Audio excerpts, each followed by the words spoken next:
नमस्कार, आप सबका स्वागत है हमारे विशेष प्रोग्राम में। हमारे साथ जुड़ी हुई हैं एनसीपी की राष्ट्रीय सचिव रूही सलीम जी। रूही सलीम जी, सबसे पहले तो स्वागत है आपका।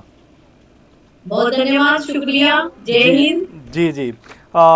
रूही जी, मैं बात को शुरू करूं, दिल्ली से ही हम शुरुआत करते हैं, क्योंकि स्वाति मालीवाल का जो जिस तरह से मुद्दा सामने आया है, अपने आप में आम आदमी पार्टी को लेकर बड़ी कह सकते हैं मुश्किल उनके सामने आ गई। क्योंकि स्वाति मालीवाल ने जिस तरह के आरोप उनके ऊपर लगाए हैं, चूंकि आप खुद एक महिला हैं, क्या कुछ कहना चाहेंगे इस मुद्दे के ऊपर और क्या कुछ सोच रखते हैं आप इस पूरे मामले के ऊपर? देखिए, आपने बहुत अच्छा सवाल उठाया है और ये सवाल ऐसा सवाल है एक महिला के नाते भी और एक आपके पद पर बैठे हुए बंदे की बात है ये जी कि आम आदमी पार्टी की वो महिला जो महिला आयोग में चीफ रही हो जी और मेंबर ऑफ पार्लियामेंट जो खुद की पार्टी में रही हो और अपनी ही पार्टी के ऊपर वो आरोप लगा रही हो, वो भी किसी छोटे बंदे के ऊपर नहीं, माननीय आपके मुख्यमंत्री साहब दिल्ली प्रदेश के अरविंद केजरीवाल जी के ऊपर। तो ये मुद्दा नहीं हो सकता, ये मुद्दा बहुत बड़ा मुद्दा है। आपकी पार्टी की महिला आयोग की chief member of parliament Swati Maliwal ji ने ये मुद्दा उठाया है और उनके साथ अभद्र मतलब टिप्पणियों के साथ साथ मारपीट का वो लोग बोल रही हैं। तो ये छोटी बात कैसे हो सकती है? तो बहुत बड़ी बात है। ये इतनी बड़ी बात है, मुझे हम लोगों को ऐसा लग रहा है कि ये महिलाओं का अपमान है। और ऐसी महिला जो एक आपके सामने महिला का प्रदर्शन कर रही हो, महिला आयोग में बैठी हो, फिर मेंबर ऑफ पार्लियामेंट महिला, मतलब आप महिलाओं को क्या दिखाना चाहते हैं? अरविंद केजरीवाल जी अपनी सच्चाई खुद बता रहे हैं, उनकी पार्टी की मेंबर ऑफ पार्लियामेंट खुद बता रही हैं कि वो कितने अभद्र हैं, कितने भ्रष्टाचारी हैं। उनका रोम रोम भ्रष्टाचार में घुसा हुआ है और वो अपने आप को बोलते हैं कि मैं एक सच्चा आदमी हूँ। वो भ्रष्टाचारी है, मैं सच्चा हूँ। वो भ्रष्टाचारी है, मैं सच्चा हूँ। आज उनकी एक महिला मेंबर ऑफ पार्लियामेंट उनके ऊपर एलिगेशन लगा रही है और इससे आप बच सकते हैं क्या? ये सच्चाई है, देश की जनता को सामने आनी चाहिए। इलेक्शन से पहले आई, बहुत अच्छा हुआ उन्होंने ये इलेक्शन से पहले करके दिखा दिया, क्योंकि दिल्ली की जनता फिर से बेवकूफ न बन जाए उनकी बातों में। रूही जी, दिल्ली नेता जो अपने आप को सच्चा बोलता है, अपने आप को महिलाओं को हितैषी बताता है, कहाँ से हितैषी है ये महिलाओं का कहाँ से सम्मान करते हैं? अगर अभी किसी और राज्य और किसी और सरकार की बात होती तो केजरीवाल जी रोड पे खड़े होते, चौराहे पे खड़े होते, उधर मचा रहे होते कि ये वहाँ ये हो रहा है, यहाँ ये हो रहा है, और अभी कहाँ है ये? क्यों नहीं बोल रहे इस मुद्दे पर? क्यों नहीं बता रहे देश को? क्यों नहीं बता रहे दिल्ली की जनता को मैं कितना अभद्र हूँ, मैंने एक महिला के साथ क्या बिहेव किया? मेंबर ऑफ पार्लियामेंट बनाकर आप क्या दिखाना चाहते हो और किस तरह से उसके साथ अभद्र व्यवहार कर? तो वो महिला खुद बता रही है, मेंबर ऑफ पार्लियामेंट बता रही है। मैं कह रही हूँ 10,000 नहीं, 20,000 नहीं, लाखों महिलाओं के ऊपर ये एक चीज मतलब क्या बोले, गंदगी फेंकी गई है। क्या आपका वैल्यू क्या है ये बताया गया है। जी। और रूही जी, जिस तरह से देखा जा रहा है कि इस पूरे मामले पर जो दिल्ली के सीएम हैं तमाम जगह पर घूम रहे हैं, कभी यूपी में नज़र आते हैं, कभी हरियाणा में नज़र आते हैं, कभी दिल्ली में जन रैली करते हुए दिखाई पड़ते हैं, लेकिन स्वाति मालीवाल के मुद्दे पर चूंकि ये अभी अगर देखा जाए तो कम से कम 3-4 दिन से ज़्यादा इसको हो गया, लेकिन अभी तक एक भी स्टेटमेंट जो है वो केजरीवाल की तरफ से नहीं आया। कल भी आपने देखा कि जब रिपोर्टर्स ने उनसे सवाल पूछना चाहा, उन्होंने उठा के माइक अखिलेश के सामने सरका दिया। क्या कहना चाहेंगे इसके ऊपर? देखिए, अभी भी बोली आपको कि वो अगर कहीं और की किसी और पार्टी का या किसी और सरकार का मामला होता तो वो चौराहे पे नजर आते, लेकिन वो इलेक्शन में बिजी हैं। आप ये देखिए उनकी राजनीति कितनी गंदी राजनीति है कि वो सच्चाई, अगर सच्चा इंसान है तो सामने आकर बोलेगा ना, लेकिन सच्चाई क्या है वो बताने से डरते हैं, अपनी राजनीति छीन जाने से डरते हैं और राजनीति छीन जाने के डर से जो कुछ हो रहा है आज आप देश देख रही है, जनता देख रही है। केजरीवाल का आईना सामने है, वो उससे बच नहीं सकते, कितना भागेंगे वो? दिल्ली की जनता उन्हें घुस कर लाएगी और उनसे सवाल करेगी। और ये आप पत्रकारों का राइट है कि आप ये लोग पता करें कि इसमें सच्चाई क्या है। बिल्कुल, या तो उनकी मेंबर ऑफ पार्लियामेंट झूठी है या वो खुद झूठे हैं, सामने आए और जवाब दे देश की जनता को। रूही जी, देश की राजधानी में बैठ के दिल्ली के मुख्यमंत्री बन के पूरे देश में तू भ्रष्टाचारी है, मैं सच्चा हूँ, तू भ्रष्टाचारी है, मैं सच्चा हूँ। एक ये नारा जो था केजरीवाल जी का, ये तो सामने पूरी देश देख रही है, पूरी जनता देख रही है। जी, अब रूही जी, इस पे एनसीपी अजीत पवार का क्या रुख है, जो पार्टी है उसका क्या रुख है, रूही सलीम जी का इस पे क्या रुख है, क्या दिल्ली में कोई आंदोलन करने वाले हैं आप लोग, मतलब कुछ इसके ऊपर कुछ मैं सोचता हूँ कि एनसीपी अजीत पवार की तरफ से क्या कुछ होने वाला है, वो अगर आप हमें कुछ बता पाएं। देखिए, आंदोलन करने वाले हैं या नहीं करने वाले हैं, ये तो मैं आपको बोल रही हूँ कि आंदोलन ही है। आप झूठ के खिलाफ खड़े होते हैं, वही आंदोलन है, और उसके ऊपर आवाज उठाते हैं, वही आंदोलन है। हम लोगों ने कभी भी इस तरह से राजनीति नहीं की है जिस तरह से उनकी छोटी राजनीति रहती है। हम सच्चाई जानने में विश्वास करते हैं, हम सच्चाई की तरफ देखते हैं कि यहाँ पर मेंबर ऑफ पार्लियामेंट महिला एक ऐसी बात कह रही है कि उसके साथ ये सब चीजें हुई है, तो वो पता करने के लिए हम लोग आंदोलन भी करेंगे और इसके लिए आगे भी आवाज उठाएंगे। और ये आंदोलन और ये सब चीजें करने के लिए हमारे पास वक्त नहीं है, हम यहीं से आवाज उठाते हैं, अभी से आवाज उठाते हैं कि सच्चाई की जांच पड़ताल होनी चाहिए पूरी। अच्छा रूही जी, जिस तरह से चलिए हम अभी स्वाति मालीवाल की बात कर रहे हैं, लेकिन ब्रजभूषण को लेकर अगर बात की जाए तो उनके ऊपर भी आरोप तय हो जाते हैं, तो क्या उनके ऊपर भी एनसीपी अजीत पवार का यही स्टैंड रहने वाला है? क्योंकि जिस तरह से महिला पहलवानों के जो आरोप थे और कोर्ट में कहीं ना कहीं वो आरोप तय होते हुए नजर आए, तो इस पर भी क्या एनसीपी जो अजीत पवार है उनका यही रुख रहने वाला है? देखिए, हम सच्चाई के साथ हैं और मैं खुद गई थी पहलवानों से बात करने के लिए। जब जो कोर्ट का फैसला रहेगा हम उसके साथ जाएंगे।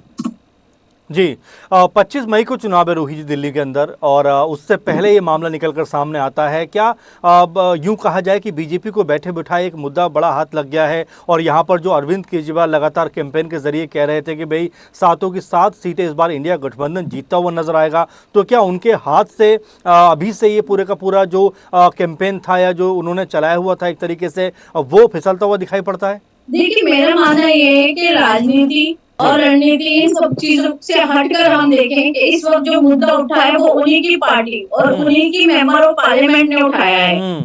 इसमें एनडीए क्या कर रही है और इसमें राजनीति क्या कर रही है, वो चीजें अलग हो जाती हैं। और रही बात 7 की 7 सीटें, तो उनके पास कभी भी नहीं जा रही थी इंडिया के पास, वो एनडीए के पास हैं और रहेंगी। स्वाति मालीवाल भी ट्वीट कर रही हैं, लगातार अपना दर्द बयां कर रही हैं, लेकिन उसके बावजूद भी आम आदमी पार्टी की तरफ से कोई बड़ा स्टेटमेंट निकल कर सामने नहीं आता, क्योंकि देखिए एक महिला के साथ मारपीट का मामला है, तो क्या इसको दबाने का प्रयास तो नहीं किया जा रहा आम आदमी पार्टी की तरफ से? बिल्कुल किया जा रहा है, दबाए जा रहे हैं। ये देखिए, आप कोई कमेंट नहीं आ रहा है, कोई महिला आतिशी एजुकेशन मिनिस्ट्री में बैठी हुई है, उन्होंने इसके ऊपर कुछ टिप्पणी नहीं करी है, नहीं वो कोई बात करने के लिए राजी है। तो ये लोग छुपा रहे हैं, दबा रहे हैं ये मुद्दा, और सिर्फ राजनीति के चलते दबा रहे हैं और कि उनको नुकसान ना हो, वो सच्चाई की तरफ नहीं है। केजरीवाल जी अगर सच्चे नेता होते तो मैं उनको बुलाती हूँ और मैं उनको आमंत्रित करती हूँ कि आए और प्रेस को बताएं कि क्या सच्चाई है। लेकिन जिस तरह की महिला नेता कई सारी हैं आम आदमी पार्टी के अंदर, काफ़ी बड़े पदों पर काम भी कर रहे हैं, इसमें आतिशी का नाम आपने लिया ही, इसके अलावा और भी कई नाम हैं, तो क्या इनको सामने नहीं आना चाहिए था, इनको नहीं बात रखनी चाहिए थी? और मुखर तरीके से, अगर देखिए राजनीति अपने आप में अलग बात हो जाती है, लेकिन ये जो मुद्दा है ये एक महिला से जुड़ा हुआ मुद्दा है। अगर आज स्वाति मालीवाल के साथ ऐसा हुआ है तो कल आतिशी या और भी जो महिलाएं हैं उनके साथ भी ऐसा हो सकता है। क्या कहना चाहेंगे आप इस पर? बिल्कुल हो सकता है जी, और क्या पता हो रहा हो। आपको पता है जब दिल्ली सरकार बनी थी तो 16 से 17 महिलाएं बाहर निकल कर आई थी कि उनके साथ कितना शोषण हो रहा है, उसको भी दबाया गया। एक सोनी नाम की लड़की थी जिसने किसी एमएलए के ऊपर इनके आरोप लगाया था, उसको दबा दिया गया, फिर उसने आत्महत्या की थी। ये पार्टी भ्रष्ट पार्टी है। मेरा मानना ये है कि इतनी भ्रष्ट पार्टी है कि इसके अंदर बहुत कुछ चलता है और ऊपर के नेता इसे छुपाते हैं। जो आज केजरीवाल जी का मामला सामने आया है वो ये साबित करता है कि कितनी भ्रष्ट पार्टी है। आज महिला आयोग की चीफ बोल रही है, कल आतिशी जी बोलेंगी, आगे और भी लोग हैं जो सामने आएंगे, लेकिन वो अपनी बारी में आएंगे। अभी वो पार्टी के लिए जो बैठे हुए वो कर रहे हैं ना, समर्थन कर रहे हैं, वो चीज गलत है और महिलाओं को बात कर आना चाहिए, बोलना चाहिए और सोचना चाहिए कि आपकी वैल्यू क्या है कि मेंबर ऑफ पार्लियामेंट बनने के बाद भी आपके साथ मारपीट की जाती है। आपकी पार्टी के मतलब मुख्यमंत्री आयोग में, मतलब मुख्यमंत्री के घर पर किया गया है ये सब चीजें। ये देखिए आप, सीएम हाउस में हो रहा है सब, और इसको अगर आप ये छोटा मुद्दा समझते हैं, छोटी बात समझते हैं। तो मुझे ऐसा लगता है ये देश के, हमारे देश की राजनीति के लिए बहुत मुंह में तमाचा मार जी बिल्कुल बिल्कुल। कि हम लोग किस तरह से बैठकर हम यहाँ पर ये काम कर सकती है महिलाएं, हमें हमारा रिस्पेक्ट नहीं है, हमारा सम्मान नहीं है। मुझे तो ऐसा लगता है कि ये लोग ये दिखाना चाहते हैं कि आप कुछ नहीं है महिला और हम हैं जो हम राजनीति के दादा बने बैठे हैं, हम कुछ भी कर सकते हैं, हम किसी के साथ कुछ भी अभद्र व्यवहार कर ले, महिला आवाज उठाएगी तो उसे दबा दिया जाएगा, उसे निकाल दिया जाएगा। तो ये सब चीजों से हटकर महिलाओं को महिला का एक हक में बोलना चाहिए और स्वाति मेवाल का साथ देना चाहिए। अगर उनके साथ ये सब मार हुई है सीएम हाउस में, तो उसको चलते हुए उन्हें आगे और महिलाओं को, उनकी पार्टी की महिलाओं को भी आगे आना चाहिए। हम कई बार भी बैठे, महिला तो महिला है ना। अगर आप किसी के साथ गलत काम रोड पर चलते हुए देखते हो, आप ये थोड़ी पूछते हो कि धर्म क्या है तेरा, राजनीति क्या है तेरी, तो हिंदू है मुस्लिम है, धर्म क्या रखती है या किस राजनीति से जुड़ी हुई है। हम तो उधर के उसको बचाने के लिए जाएंगे ना, महिला है पहले हम।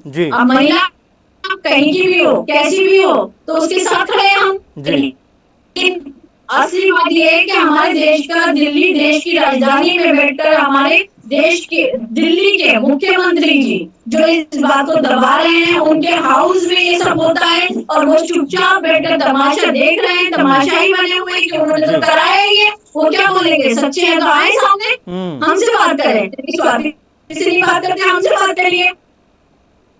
बिल्कुल रूही जी, पूरे का पूरा मामला रूही सलीम उन्हें बुला रही है। जी बिल्कुल, रूही सलीम उन्हें मीडिया में आए, मीडिया को बताया अपनी सच्चाई। जी अच्छा रूही जी, इस तरह की जो केजरीवाल की जो खामोशी है, चुपचाप बैठे हैं, 4-5 दिन का ये पुराना मामला हो गया। जी आवाज आ रही मेरी